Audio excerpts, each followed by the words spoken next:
Hello and welcome. Well, these are crucial times on the continent where growing discontent continues to drive political conversations, often leaving regions on the edge of a cliff with all the ills of ethnic division and social fragmentation. This is Africa This Week, and I'm your guide, Fadeshola Shotingwa. We start off the day with earlier in the week. Welcome on board.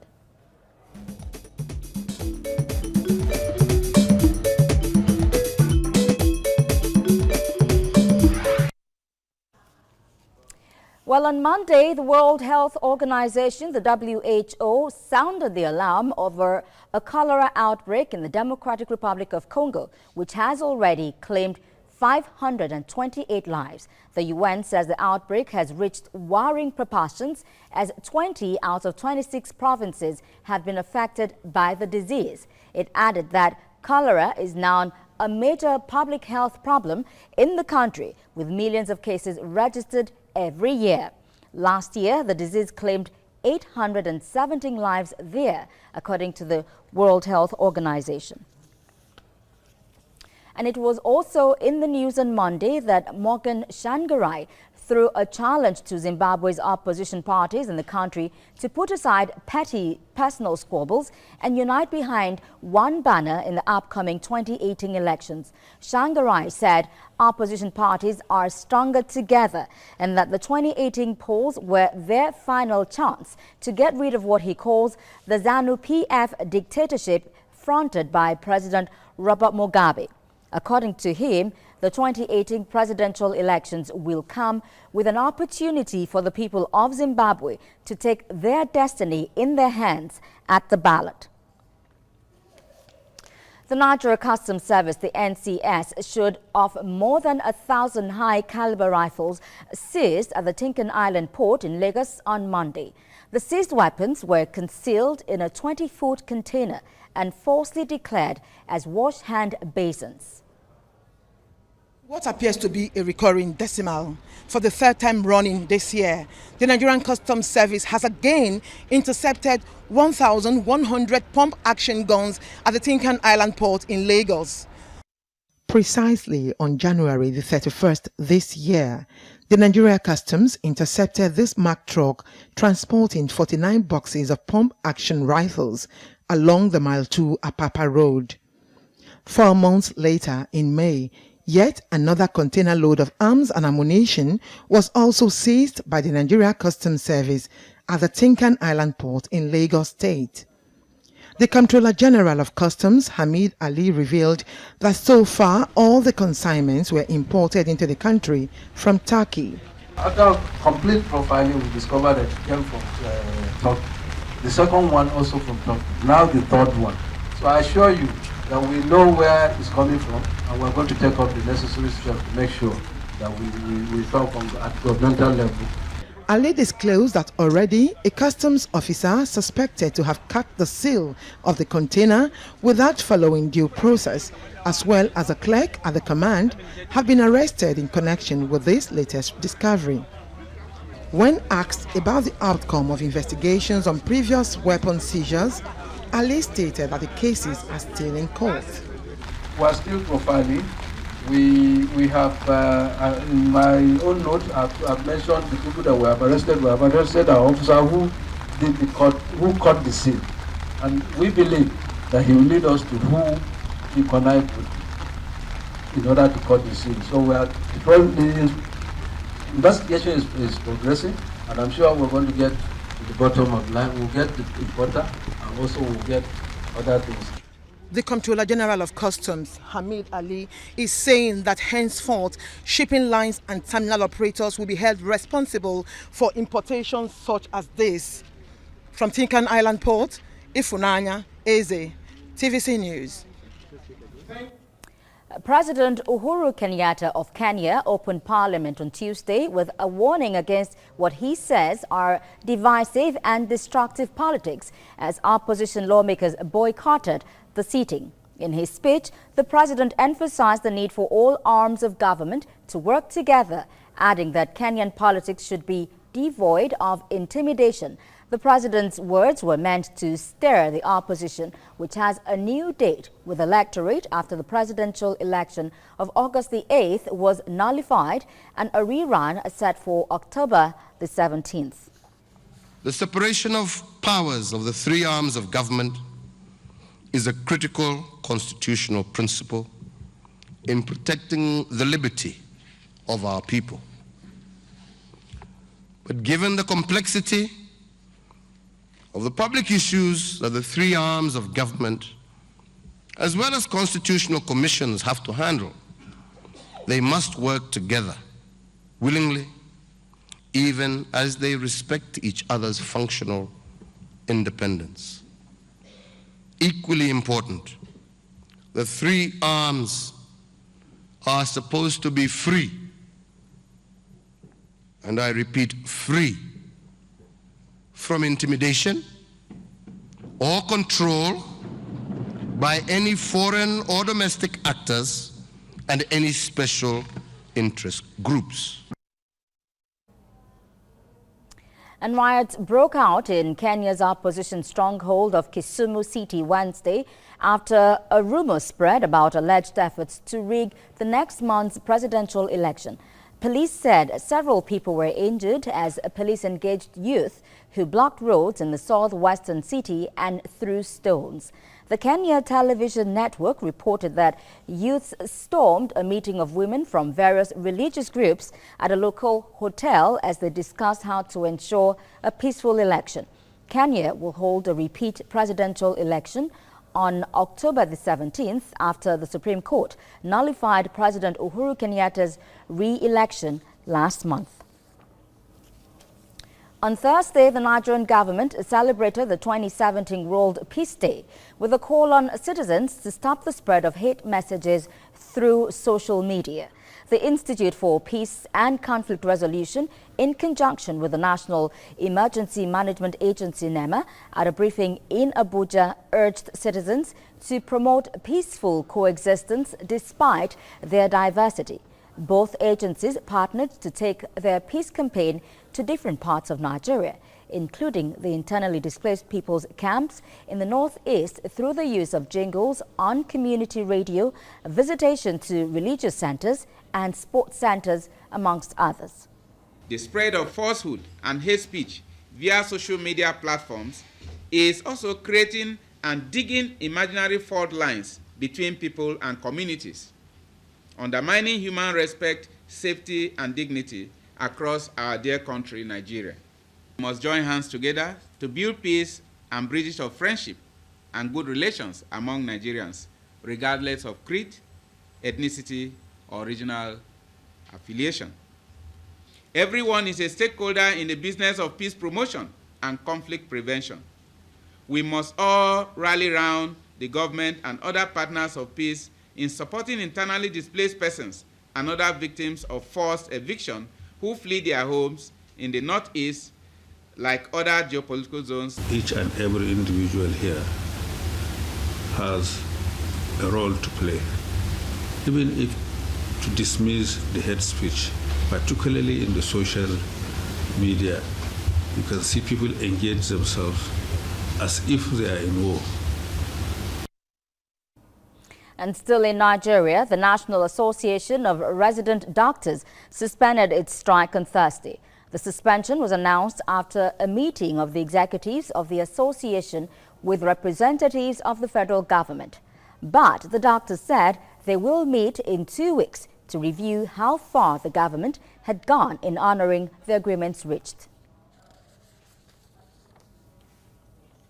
And in some of the meetings, we didn't reach much agreement. However, within the last 1 week, we met them several, and we felt that they've shown some commitment, and the shortfalls, some part of it has been paid, and we hope that before the week runs out, that aspect will be completed.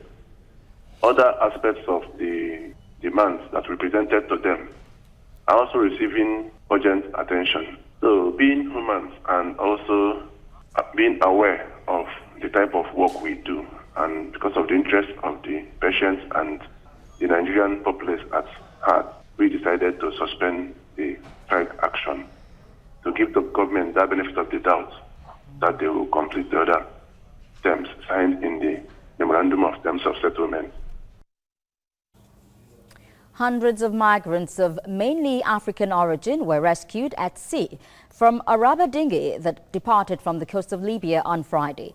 Rescue workers saved 102 people, including a mother with a baby, from their precarious vessel. A further 109 migrants of mainly Northern African origin were later transferred on board at night from another vessel out at sea. Arrivals in Italy from North Africa, the main route for migration to Europe this year, dropped by more than 50% in July from a year earlier.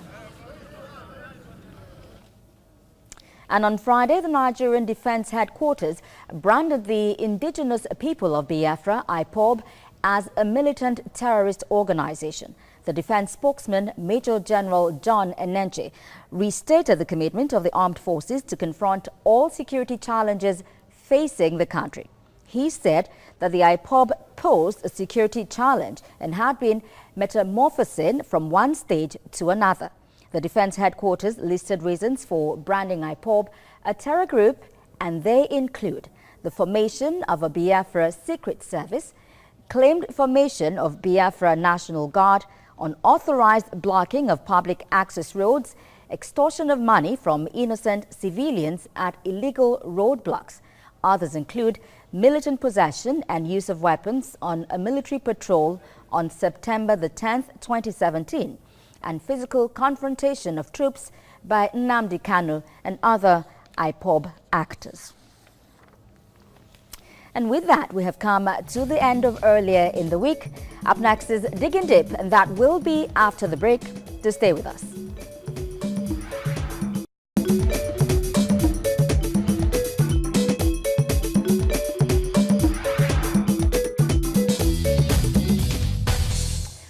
Welcome back to Africa This Week.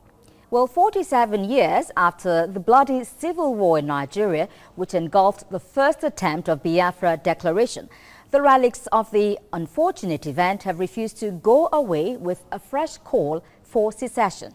In recent months, it has been a round of organized sit-outs, rowdy standoffs and evolving ideologies as the drums of secessionist agenda by separatist movements gets louder by the day. Joining me in the studio to dig deep on Africa This Week is Jide Johnson, a lecturer and political analyst in Nigeria. Welcome to the program. It's a pleasure to be with you this morning. Now, let's kick off very quickly. What are your thoughts on the ongoing tension in the southeastern part of the country? Well, it's an issue that is of concern to everybody, that every Nigerian should be concerned, because there must be peace for progress to exist in any society. So it's an unwelcome development. These are issues that could be addressed if we have strong institutions, because there are institutional means in a democratic society for you to table your demands and your agitations as regards what you want from the Nigerian state, other than resorting to violence and militarized agitations. The indigenous people of Biafra, popularly known as IPOB, they've been branded a terrorist organization. Is this an apt move by the military? Well, first and foremost, we are not in a military regime. Secondly, is it only in military regimes that we brand organizations? It is not the rest. I'm coming. Secondly, you know, I spoke about institution. Now, secondly, it is not the responsibility of the military to do that. It is the responsibility of, in my own understanding, the Attorney General of the Federation, or the National Security Advisor of the nation, or the Inspector General of the Police, or the executive as a whole, approaching the court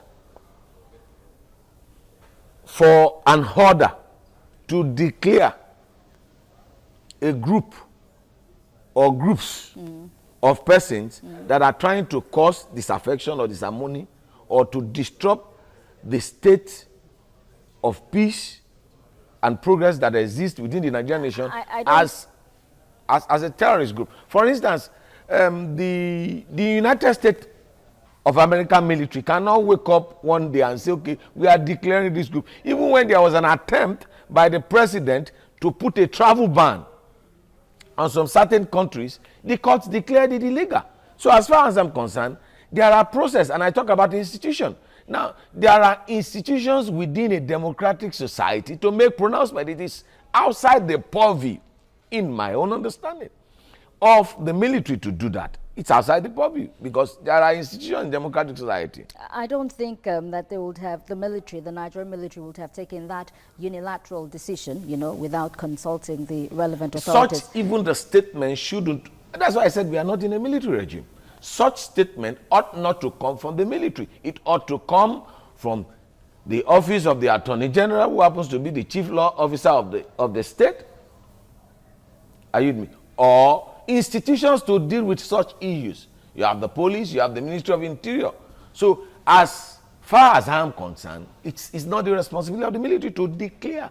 In fact, it's not even the responsibility of the Attorney General to declare a group until a court makes a pronouncement. There should be an order. This is a democratic society, and we have failure of institutions, and we must respect institutions. For this democracy to thrive, institutions must be perfect. They must have super institutions, and we must test the constitutionality of the actions or inactions of the actors and the players in the society, and it's a challenge. All right, the leader of IPOB, Nnamdi Kanu, is he the new spokesperson for the people of the East, as he claims, considering that he does have dual citizenship? I don't know whether we have what is called the East, the West, or the South in Nigeria, because you have states. You are identified by your local government, you are identified by your state, and you are identified by the Nigerian nation. So as far as I'm concerned, for instance, if someone should come from the Southwest now,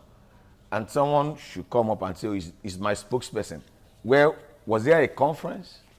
Was there an election? Was there a referendum? Well, you see, it's a failure of a system. And what we are having, is as a result of the intellectual community. Well, do you disagree that he is speaking for people of the East? I'm not sure he's speaking for the people of the East. I'm not sure. I'm not sure. Because there was no forum, there was no platform. Where is his legitimacy? Where is his sovereignty? Who is he representing? Was he elected? Was he nominated? Was he appointed? And on whose behalf is he speaking? Are you with me? So these are issues that needs to be looked into. And it got to this point because you know what? The state institutions that are meant to address anyone that goes off the line did not act on time. They failed. 2, the intellectual community kept quiet. 3, the elites kept quiet as regards what was going on. And you see, there are deeper issues in Nigeria beyond Nnamdi Kanu. Indeed. There are deeper issues. Indeed. You have the issue of unemployment. You have the issue of unemployment. You have the issue, because look, what is the population of Nigerian youths that are unemployed? An idle hand is the devil's workshop. Anybody can raborouse people that have no jobs to do. Now, I am a product of the Nigerian state. I've gone to the university system. I left school. After I left school, I have no job. And there's nothing the state is doing to provide me with jobs to make me feel to be part and parcel of that society. 1. 2, I'm part of the Nigerian state. I'm a student. ASU keeps going on strike year in, year out. Yeah. And those issues are addressed. You see, there's a particular saying in my local dialect. They say it this way, you need to translate I'll try to. Now, you are leaving your saw to leave a scar on your head, to address the scar on your head.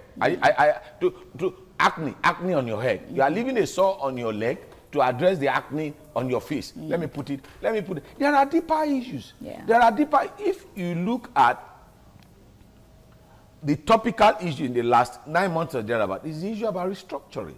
People are talking about there should bigger be issues. Bigger issues, yes, but IPOB, the main agenda is secessionists from Nigeria. That is a big issue. Now, it's a treasonable felony. That's why I'm saying there are institutions of the state. Are you with me? My view, I think the Attorney General of the Federation should resign. Because look, before this issue got to this issue, the court system.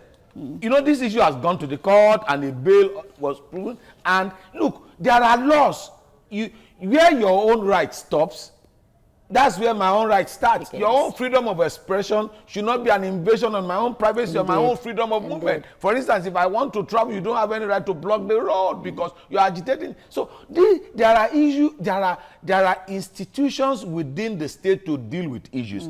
And when you have failure of institutions, you have problem of this because before if you read out the list that the military read out yesterday. Yes. Now, was there a press conference? Did all of those things happen yesterday?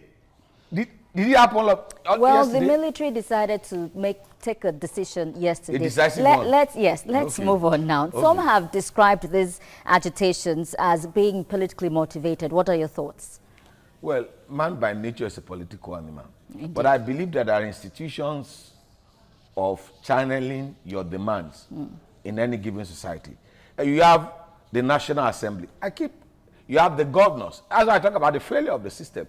Now, you have governors in those states that are chief security officers of the state. You have police commissioners in those areas. You have DPOs in those areas. You have SSS in those areas. What is the level of intelligence they've gathered at those particular points? And what have they done with the intelligence they've gathered? Are you with me? That leads me to my next question. Great. How do you react to the recent face-off between IPOB and members of the Nigerian military in the southeast? Now, any group that attacks the military, any group, under any guise, because that's why I said there's a legitimate means. That's why you have the National Assembly, you have the State House of Assembly, you have various institutions. Any group that attacks the military is attacking the sovereignty of Nigeria. Any group whatsoever is attacking you, is attacking me, is attacking the Constitution. And by virtue of the powers vested in the military is to defend the territorial sovereignty of Nigeria. So that's why I am not against any group or any individual or group of persons agitating, making demands for their rights. But there are legitimate means of doing that without resorting to violence, without putting the lives of people at risk, without leading to carnage or war. Because in the process, that's why I said they are deeper. In the process, it leads to the radicalization of the younger generation that have impressionable mind. Now, there is a radicalization going about it. It is not a carrot and stick. That's what I'm saying. This issue does not require carrot and stick approach. It is because failure of institution over time. Little drops of water makes a mighty ocean. If you have a little sore on your leg, if you don't pay attention to it, it will grow. And that's the problem we have now. We wait for issues to develop.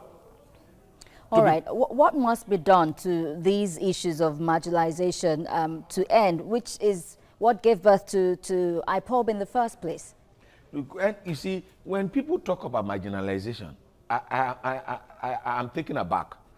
Why so? For instance, look, every group in Nigeria we see they are marginalized. If you break, that's why I've said that I am totally against territorial restructuring. I am for institutional restructuring. If you have strong institutions, if you have the court system, the judicial system, the legislature, which is meant to be the true representative of the people. You have senators from the southeast, you have senators from the southwest. Are you getting my point? When they go to Abuja, they become members of the same party. Nigerian Senators Group. In Abuja. In Abuja. Now, when it comes to election, they begin to play you and I against one another. Look, just this year, Concerning Lagos-Ibadan Expressway, I came back from Ibadan yesterday evening. There was a budget. The budget this year, the money for it was slashed. The major gateway out of it was slashed. Yet there was not a single senator from the Southwest that objected to that money. Now, in the Southeast, Ekere is the deputy Senate president. We've had somebody to be the secretary to the federal government from the East. Are you getting my... So when people begin to talk about marginalization, Nnamdi Azikiwe was the governor general and the president in the First Republic. Indeed. Imo Ezeke was the speaker of the House of Representatives. You see, these issues, if you go deeper into it, you just discover that it is more of politics. They probably don't really exist. Than fighting for anybody's interest. Whose interest are all the senators and whose interest are they fighting for? You have to leave it here. Jide Johnson, lecturer and political analyst. Many thanks for joining me on Africa It's a pleasure This Week. to be with Thanks you for being this here. week.